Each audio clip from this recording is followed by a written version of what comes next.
A young Yankee journalist traveled through Columbus County in 1853 and wrote a very colorful account of his trip by rail. He wrote, "It is a land flowing with tar and turpentine, if not with milk and honey. So dense were the pines that surrounded us on every side, that it seemed as if we had entered a realm of sighing and mourning." This virgin pine stood behind the town hall in 1980 and has since been cut.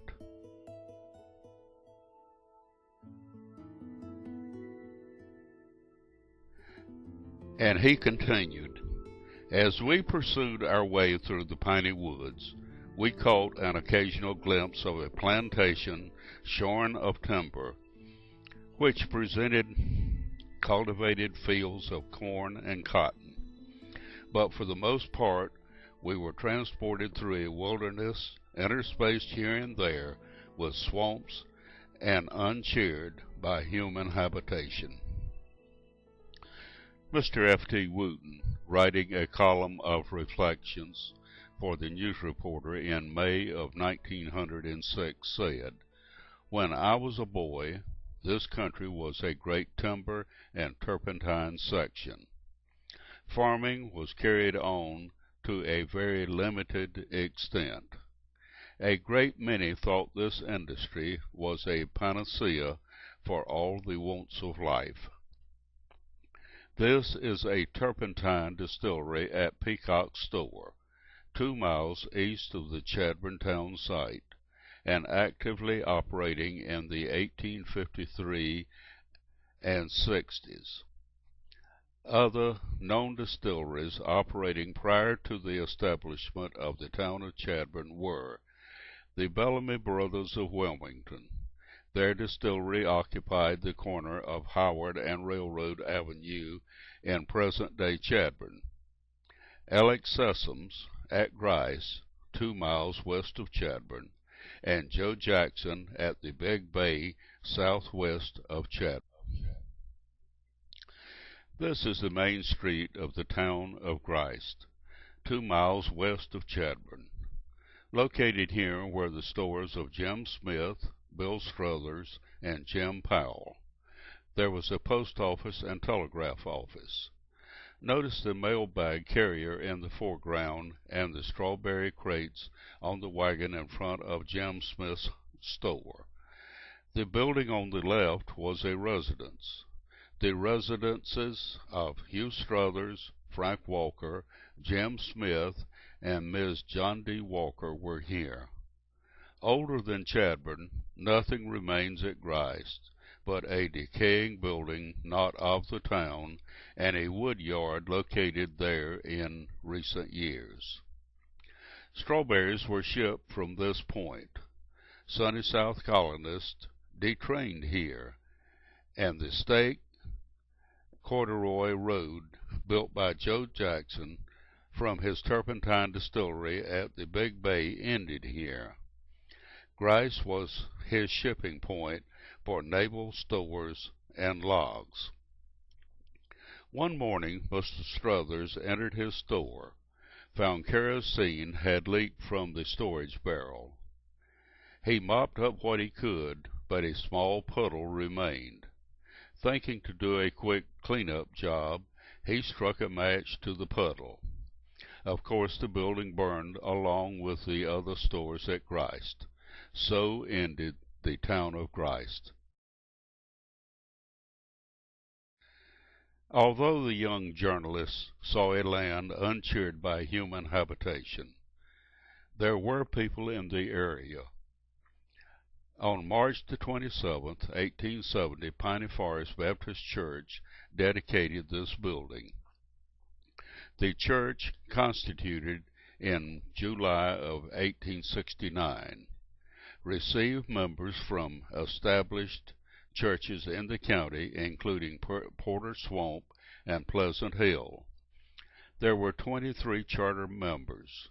Located 3 miles west of Chadbourn, this building is still located on the farm of Evander Arnett. This residence, built about 1870, stands in the Powell's Crossroads area of Columbus County. Ms. Yates was the widow of Bradley Flower Yates. Bradley Flower Yates, Jr. had returned from the Civil War with one arm. Ms. Yates lost 4 sons to the war. This was typical sanitary facilities used in our area. A victim of progress, a few of these structures still stand in the Chadbourn area. About 1880, members of the Chadbourn family learned of the vast timber resources in the present-day Chadbourn area. Brothers James H. Chadbourn Sr., George Chadbourn, and W. H. Chadbourn Sr. owned and operated the Clarendon Steam Sawmills of Wilmington, North Carolina. Needing to expand, they leased or purchased about 2,000 acres. One source says 10,000 acres of land in the Chadbourn site area, and made this man, James H. Chadbourn, Jr., a son of George Chadbourn, president of the company they formed and named the Chadbourn Mill and Railway Company. On March 22, 1882, the first nail was driven that started Chadbourn. A partially constructed building was brought on flat cars from Wilmington, set up in one day, and was called the Lobby. In 1882, a post office was established. James H. Chadbourn, Jr. was the postmaster. The settlement began to grow. James H. Chadbourn, Jr. built this house for his wife and 6 children, and moved to Chadbourn to live. On March 7, 1883, Chadbourn was incorporated a town by the North Carolina General Assembly. James H. Chadbourn, Jr. was mayor. Soon after moving to Chadbourn, Mr. Chadbourn had constructed a one-room schoolhouse located on Holland Street near the site of the old Baptist church. Ms. Henry was the teacher. Because there wasn't a church, he conducted a Sunday school room in the school building and had preaching once a month by a Presbyterian preacher from Whiteville. This is one of the earliest buildings in Chadbourn, believed built about 1883. It is located on Kirkland Street, facing the railroad tracks. One source says that Ms. Patient Teal Brown, the mother of Joe Brown, operated a boarding house here. J. A. Brown owned a store on this street. It burned prior to his building the Brown Mercantile Company, which he located across the railroad tracks on Railroad Avenue. In 1887, the depot was established. Joshua Smith, one of the original town commissioners, was the station agent, and also ran a boarding house in this building for a while. A few years later, Dr. Shelton, an early pharmacist, used this house as his residence. We believe this is the oldest building in Chadbourn today. The Chadbourns needed a rail line south for their lumber operation, and began the construction of a line in 1884.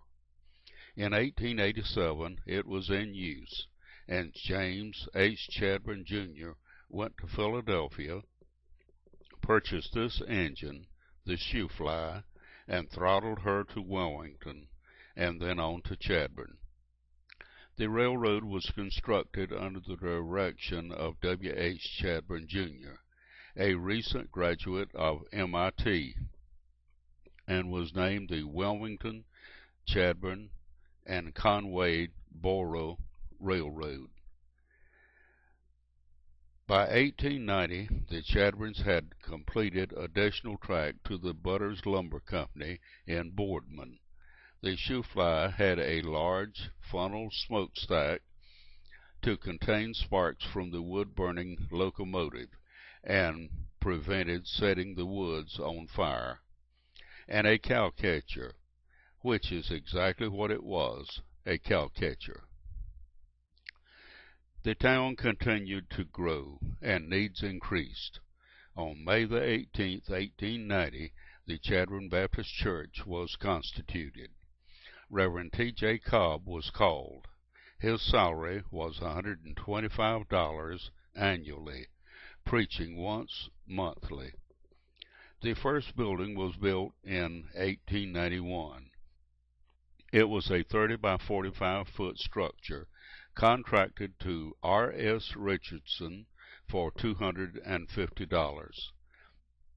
The second building, this building was a 40 by 60-foot building dedicated in January of 1905. It stood on Holland Street, and the beautiful stained glass windows were made in England and donated by the First Baptist Church of Wilmington. All denominations used the Baptist building until their congregations built buildings of their own. On March the 22nd, 1964, Baptist of Chadbourn again dedicated a church building, their third. This is another view of the Baptist church building, with the house used as a pastorium. The church is gone, but the house remains. Joseph Addison Brown was the son of a Whiteville schoolmaster, Reuben Brown, and his wife, Patience Teal Brown. In 1883, the town of Chadbourn charter lists him as a commissioner. Ms. Tom Lewis, in an historical sketch written in 1929, states that he established a mercantile business in 1885 in Chadbourn. Ms. Alice Lowe states in one of her historical sketches that he first came to Chadbourn to manage the commissary store for the Chadbourns. He served as state senator in 1893, 1899, 1901, 1903, 1907, 1911, and 1923. His colleagues said he served as a gentleman unafraid. He established with the Howard Wilson Publishing Company of Chicago the Sunny South Colony in 1895 and 1896. He was devoted to the development of agriculture in southeastern North Carolina. On his gravestone is engraved this phrase, "Write me as one who loved his fellow man." The residence of Joe Brown stands at the corner of 2nd Avenue and Pine Street. Joe Brown had said that he would not marry until he was out of debt. In 1898, he married Minnie McIver from near Sanford. She was a remarkable woman in her own right, a leader of educational movements in the state, a writer of note, the first woman trustee of the University of North Carolina, and she said, "I could not have been otherwise and have lived with Joe Brown." Their first home was the Brown Hotel. The residence of R.E.L. Brown was located on Howard Street and Railroad Avenue. Lee Brown was the brother of Joe Brown and a partner in the Brown Mercantile Company. Presently, this is the residence of Weldon Lewis. Mr. Brown dreamed of developing the cut-over timberland into agriculturally productive land. He was able to acquire a sizable acreage. Part of the Peacock